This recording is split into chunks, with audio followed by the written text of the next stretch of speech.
성재는 결국 모든 진실과 마주하게 되었습니다. 지은호가 어머니 고성희의 친딸이라는 사실, 그리고 그 비밀을 지혁이 이미 알고 있었다는 사실까지 드러나고 말았습니다. 지혁아, 내가 모르는 게 있어. 은호 그 아이 내 집안과 얽혀 있어. 생각보다 훨씬 더 깊게. 성재의 고백 위로 지혁의 단호한 목소리가 겹쳐졌습니다. 알고 있어. 은호가 내 여동생이라는 사실. 그 한마디는 성재의 가슴을 송두리째 무너뜨렸습니다. 알고 있었다고? 그런데 왜 지금까지 말 안 한 거야? 넌 그러고도 친구야? 성재의 목소리에는 배신감과 분노가 섞여 있었습니다. 하지만 지혁은 흔들림 없는 눈빛으로 받아쳤습니다. 내가 몇 번이나 말했잖아. 너하고 은호는 절대 안 된다고. 바로 이게 그 이유야. 짧은 대화였지만 그것만으로도 모든 관계가 무너져 내렸습니다. 성재는 지혁을 더 이상 친구로 볼 수 없었습니다. 오랜 세월의 우정은 산산이 부서졌고 배신감과 분노가 뒤섞여 갈 곳 없는 감정을 억누르지 못했습니다. 지혁은 누구보다 먼저 은호의 진실을 알았지만 친구를 속이면서까지 그 사실을 감춰왔습니다. 성재는 자신이 우스워졌다는 생각에 치를 떨었습니다. 은호를 향한 마음조차 금지된 감정이 되어버린 지금 그는 도대체 무엇을 붙잡아야 할지 알 수 없었습니다. 고성희는 여전히 계획을 멈추지 않았습니다. 은호를 끌어들이기 위한 수순을 이미 시작해 놓았고 그녀는 차갑게 중얼거렸습니다. 저 아이는 결국 내 품으로 돌아올 수밖에 없어. 야망을 숨기지 않은 말이었습니다. 은호의 삶은 그녀의 소나기 안에 들어가 있었습니다. 한편 은호는 점점 무너져갔습니다. 가족이라고 믿어온 관계가 산산이 조각났고 오랫동안 자신을 지켜주던 성재는 사실상 집안의 남매였습니다. 짝사랑이라 여겼던 감정이 금지된 선을 넘어버렸다는 사실은 그녀를 한순간에 무너뜨렸습니다. 지혁은 진실을 알고 있었다는 이유로 성재의 분노를 온몸으로 받아내야 했고 동시에 은호를 지켜야 했습니다. 형제의 관계는 갈수록 고립되었고 은호를 향한 사랑은 금지된 감정이 되었으며 고성희의 야망은 그들을 더욱 옥죄었습니다. 은호는 더 이상 도망칠 곳이 없었습니다. 자신이 누구인지 어디로 가야 하는지조차 알 수 없었고 단 하나 분명한 것은 모든 진실이 이미 드러났다는 사실뿐이었습니다. 배신과 분노, 야망과 비밀이 얽힌 네 사람의 관계는 이제 돌이킬 수 없는 파국으로 치닫고 있었습니다. 강호는 동사무소에서 본 서류를 머릿속에서 떨쳐내지 못했습니다. 친양자 입양이라는 단어, 상속 포기와 관련된 문서가 눈에 밟혀 마음을 휘젓고 있었습니다. 그것은 그가 믿어왔던 가족관계를 뿌리째 흔드는 충격적인 사실이었습니다. 집에 돌아온 강호는 은호를 마주하자마자 불만을 터뜨렸습니다. 누나, 아니 이제 누나라고 불러야 하는지도 모르겠네. 도대체 왜 지금까지 나를 억누른 거야? 친누나도 아니면서 무슨 자격으로 나한테 잔소리하고 간섭했냐고. 은호는 갑작스러운 강호의 분노에 당황했습니다. 그의 목소리에는 단순한 반항이 아니라 깊은 상처와 배신감이 뒤섞여 있었습니다. 은호는 잠시 말을 잃었지만 결국 떨리는 목소리로 대답했습니다. 강호야, 무슨 말을 하는 거니? 무슨 얘기를 어디서 들은 거야? 강호는 억눌러온 감정을 한꺼번에 터뜨리듯 외쳤습니다. 다 알아봤어. 누나는 내 친누나가 아니더라. 지금까지 날 통제하고 뭐가 옳다 틀리다 가르치던 게 다 가짜였다는 거잖아. 친누나도 아니면서 왜 엄마처럼 굴었냐고. 은호의 얼굴이 굳어졌습니다. 자신조차 제대로 알지 못했던 출생의 비밀이 강호의 입을 통해 드러나는 순간이었습니다. 방 안의 공기는 무겁게 가라앉았고 가족이라고 믿어왔던 관계가 흔들리고 있음을 실감할 수밖에 없었습니다. 그때 지혁이 자리에 있었습니다. 그는 상황을 직감하고 곧바로 중재하려 했습니다. 강호야, 진정해. 누나가 어떤 마음으로 널 챙겨왔는지 너도 알잖아. 친누나냐 아니냐가 중요한 게 아니야. 지금까지 같이 살아온 게 사실이고 누나가 널 위해 희생한 것도 사실이잖아. 그러나 강호는 쉽게 물러서지 않았습니다. 형은 모르는 말하지 마세요. 내 입장에선 다 속은 거예요. 내가 친동생이 아니라는 걸 숨긴 채 누나 행세를 했던 거잖아요. 차라리 일찍 알았으면 이렇게는 안 됐을 거예요. 은호는 차가운 공기 속에서 한 걸음 다가서며 말했습니다. 강호야, 나도 지금 처음 듣는 얘기야. 나도 몰랐다고. 너한테 거짓말을 하려던 게 아니라 우리 모두. 강호는 믿지 못하는 눈빛으로 은호를 바라봤습니다. 몰랐다고? 그럼 왜 그렇게 나한테 간섭했어? 왜 내 인생에 자꾸 끼어들었냐고. 친누나도 아니면서 왜 엄마처럼 굴었냐고. 그의 목소리는 거의 울부짖음이었습니다. 성재가 이때 나섰습니다. 그는 은호가 무너져 내리는 것을 더는 지켜볼 수 없었습니다. 강호야, 그만해라.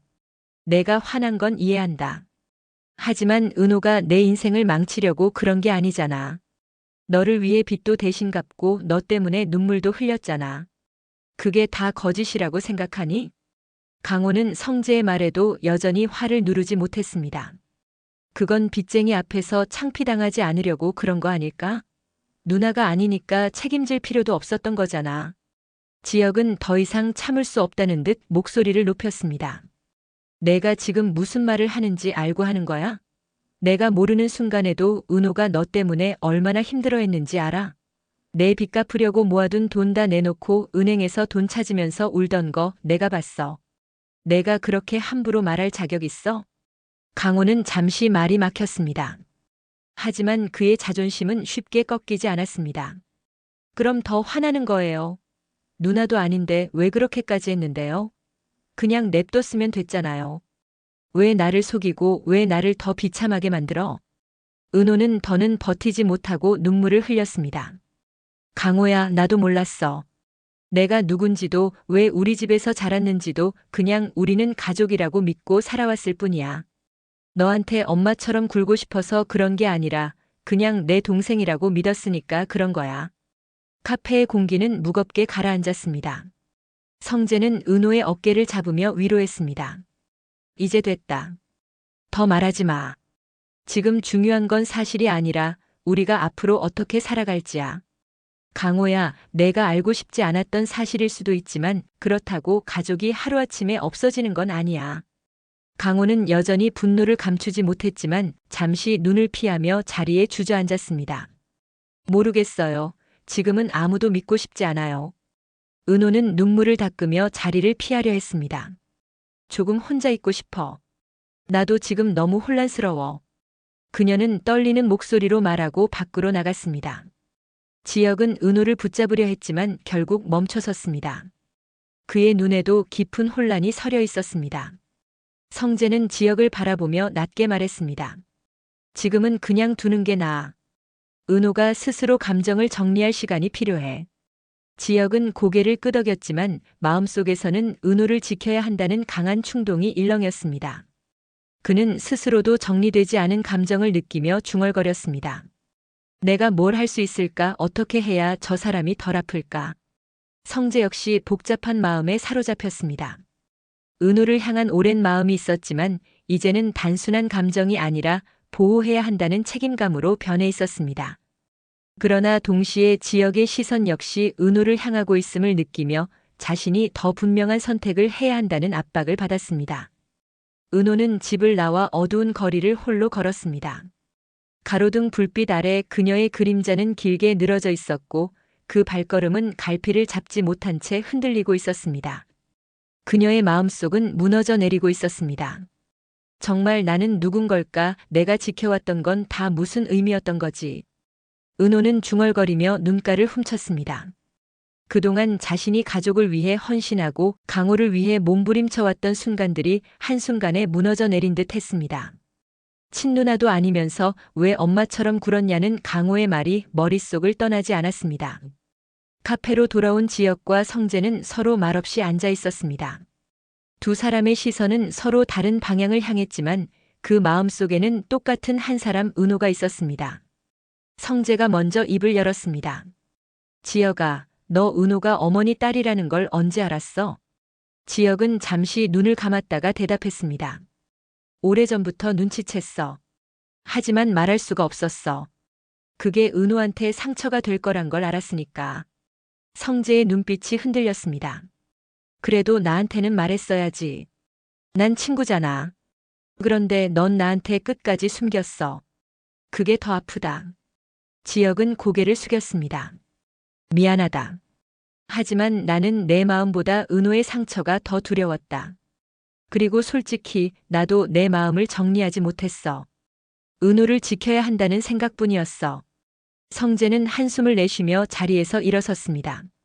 그래, 이제 알았다. 너와 나는 같은 길을 걸을 수 없어.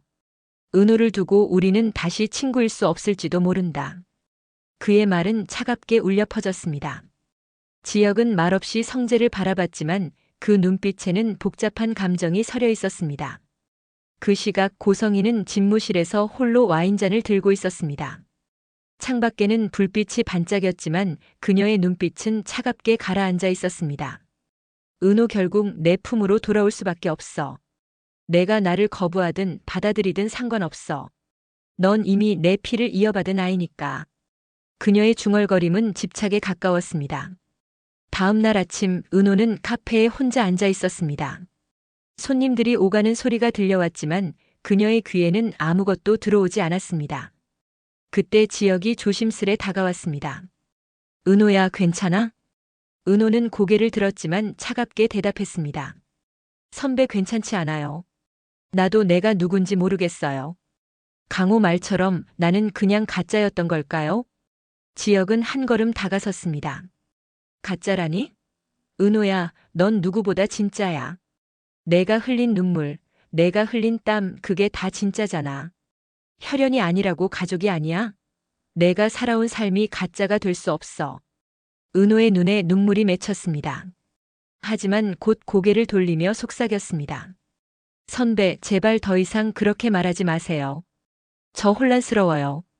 누구도 믿고 싶지 않아요. 지혁은 잠시 말을 잃었습니다. 그는 손을 내밀었지만 은호는 그 손을 피했습니다. 성재는 또 다른 방식으로 은호에게 다가갔습니다. 퇴근 후 카페에 들른 그는 은호에게 따뜻한 차를 내밀며 말했습니다. 은호야, 내가 옆에 있어줄게. 내가 어떤 선택을 하든 어떤 과거를 가지고 있든 나는 널 지킬 거야. 은호는 눈을 감은 채 대답했습니다. 본부장님, 고마워요. 하지만 저 지금은 아무 대답도 못하겠어요. 성재의 손끝이 떨렸습니다. 그는 애써 미소 지으며 말했습니다. 괜찮아. 기다릴 수 있어. 내가 준비될 때까지. 그날 밤 은호는 혼자 집으로 돌아와 거울 앞에 섰습니다. 목에 걸린 펜던트를 바라보며 중얼거렸습니다. 이게 내 진짜 정체일까? 엄마라고 불러온 분은 정순이 엄마인데 왜 이제 와서 모든 게 흔들리는 거지? 눈물이 흐르자 은호는 펜던트를 움켜쥐고 침대 위에 쓰러졌습니다. 한편 강호는 방 안에서 술을 마시며 분노를 사귀지 못했습니다. 친누나도 아니면서 날 속이고 내가 뭐가 된 거야? 난 대체 누구야? 그의 눈빛은 점점 위험하게 변해갔습니다. 다음 날 고성이는 은호를 집으로 불러들였습니다. 따뜻한 미소로 그녀를 맞이하며 말했습니다. 은호 씨, 힘들죠? 밥이라도 같이 먹어요. 내가 해준 집밥 먹으면 마음이 조금은 나아질 거예요. 은호는 경계했지만 억지로 미소를 지으며 집 안으로 들어갔습니다. 식탁 위에는 화려한 음식들이 차려져 있었고 성희는 은호에게 음식을 권했습니다. 많이 먹어요. 내가 아니, 은호 씨가 좋아할 것 같아서 준비했어요. 그 순간 은호는 묘한 위화감을 느꼈습니다. 그리고 방 안에서 발견한 또 하나의 펜던트, 자신이 가진 것과 똑같은 물건을 보고 충격에 빠졌습니다. 이건 왜 여기에 있는 거예요? 제 목에 걸린 거랑 똑같잖아요. 성희의 얼굴은 새파랗게 질렸습니다.